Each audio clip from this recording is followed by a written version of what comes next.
Ketika semua nikmat habis diberikan kepada kita, disitulah kematian datang.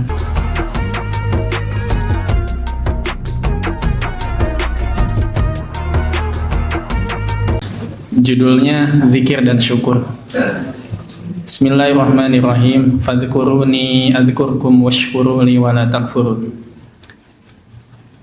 Ayat ini pendek tapi maknanya sangat dalam sekali.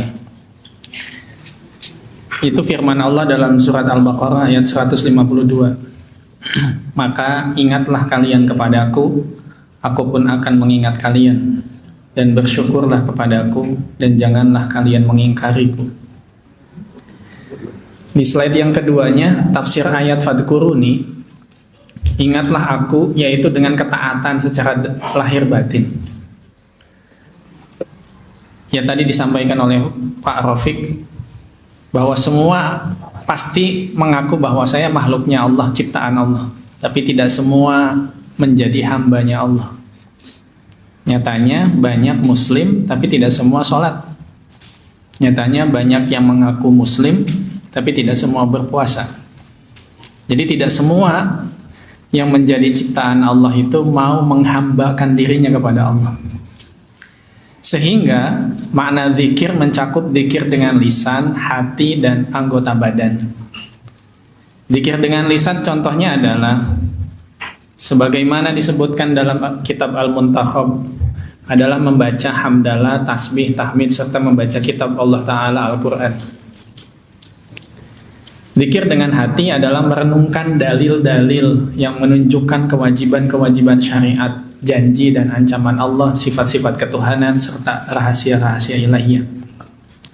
Zikir dengan anggota badan adalah menggerakkan seluruh anggota tubuh untuk melaksanakan amal-amal yang diperintahkan dan menjauhkannya dari perbuatan yang dilarang. Jadi apapun yang kita lakukan dalam rangka mentaati Allah dan menjauhi semua yang dilarang oleh Allah itu adalah bentuk zikir.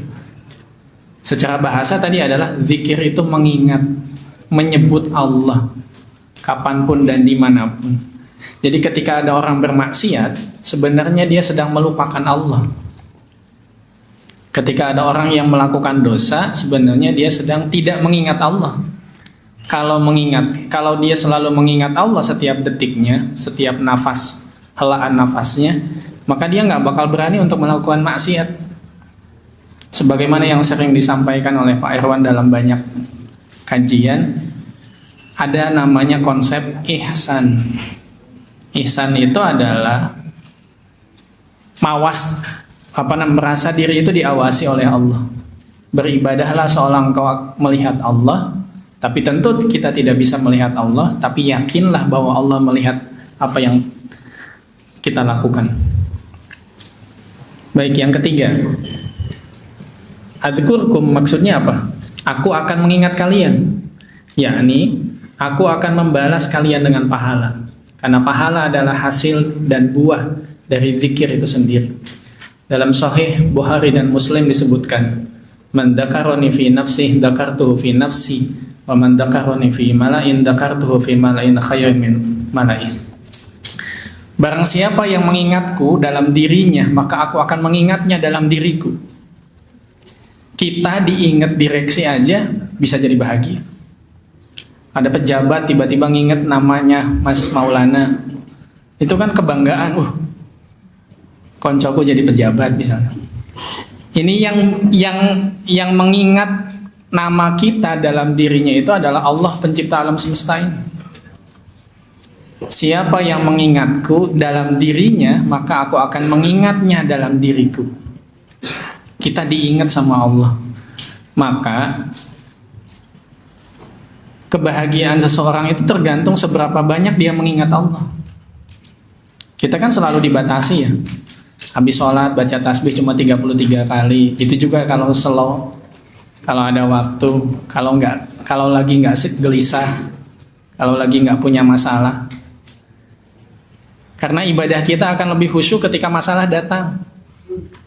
Maka akhirnya Allah perpanjang masa masalahnya supaya kita ingat terus sama Allah.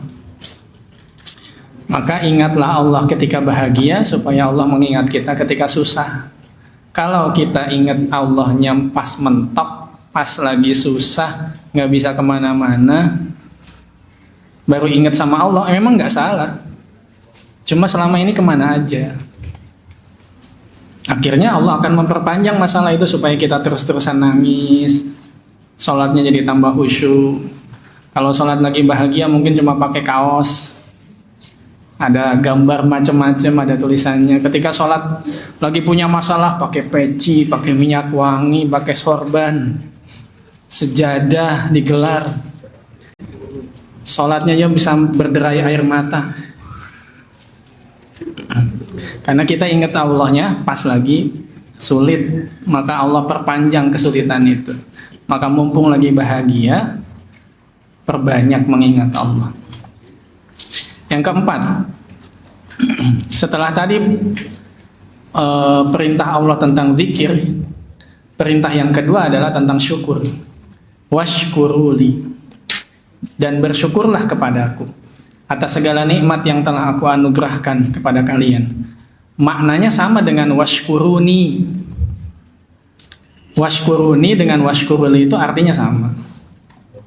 Namun penggunaan kata li lebih fasih atau lebih utama dalam konteks syukur. Jadi kalau pakai washkuruli, bersyukurlah kalian untukku. Jadi lebih khusus. Karena sejatinya kita berterima kasih itu berterima kasih kepada Allah. Ketika saya berterima kasih ke Mas Nono atas kebaikannya, sebenarnya saya sedang berterima kasih kepada Allah lewat Mas Nono. Karena kebaikan Mas Nono itu tidak bisa terrealisasi kalau tanpa pertolongan Allah. Jadi sejatinya kebaikan kita atau ucapan terima kasih kita kepada makhluk, ujungnya adalah terima kasih kepada Allah. Allah mendahulukan zikir daripada syukur karena zikir adalah kesibukan dengan zatnya Allah Ta'ala, sedangkan syukur adalah kesibukan dengan nikmatnya. Kalau syukur itu biasanya dikasih dulu baru bilang terima kasih. Kok tiba-tiba kita bilang terima kasih tanpa dikasih apa-apa, kan nggak mungkin. Maka zikir alhamdulillah harusnya didawamkan oleh lisan kita meskipun kita lagi sulit, lagi punya masalah, lagi ditimpa musibah. Karena mengatakan alhamdulillah lagi bahagia itu biasa. Habis makan sendawa, oh alhamdulillah. Tapi ketika 3 hari 3 malam tidak makan, masih mengucapkan alhamdulillah, itu zikir. Dan zikir posisinya lebih utama daripada syukur. Oke, yang terakhir, wala takfurun. Bersyukurlah kalian untukku dan janganlah kalian kufur, yakni mengingkari nikmatku dan mendurhakai perintahku. Perintah ini diiringi dengan larangan agar menunjukkan berlaku untuk seluruh waktu. Apa yang dibahas barusan itu rujukannya adalah kitab Ruhul Ma'ani karya Syekh Mahmud Al-Alusi. Pelajaran yang bisa kita ambil ada 2. Pertama, seringkali kita cemas dan gelisah saat gadget kehilangan koneksi. Namun banyak yang hatinya tidak gelisah saat hilang koneksinya dengan Allah. Baca subhanallah, bingung ini 15 apa 20 ya? 20 aja. Tapi kalau ngitung uang, ini 15 apa 20, dihitung dari awal. Dibulak balik, dihitung lagi. Jangan kemudian kita masuk dalam surat Al-Humajah. Gimana? Yahsabu malahu akhlada. Gimana dari awalnya? Wailul likulli humazatil lumazah alladzi jama'a malan wa 'addada. Alladzi jama'a malan wa 'addada. Celakalah orang yang mengumpulkan harta dan menghitung-hitungnya. Tapi ada catatan selanjutnya, yahsabu anna malahu akhlada, yang menyangka bahwa hartanya itu bisa membuat dia hidup selama-lamanya. Kan kita juga punya keinginan akan kematian ya. Siapa yang mau meninggal sampai H-1 kiamat? Kan nggak ada. Ketika teman-teman satu generasi udah pada meninggal semua, cuma dia yang tua, kan nggak enak. Kapan aku mati? Ternyata sebenarnya kerinduan kita kepada kematian ada. Cuma kan nunggu waktu yang tepat. Ketika semua nikmat habis diberikan kepada kita, disitulah kematian datang. Jadi kalau ada orang yang ditakdirkan jadi miliarder, hari ini masih miskin, tapi ketika di dunianya takdirnya adalah miliarder, ya sampai miliarder dulu baru kemudian meninggal. Jadi yang pertama itu pelajarannya adalah seringkali kita kehilangan koneksi gadget itu cemas, gelisah. Tapi ketika kita kehilangan koneksi dengan Allah, nggak ada gelisah-gelisahnya. Ketika adzan sudah terdengar, biasa aja. Malah jadi problem adzan. Kenapa sudah adzan?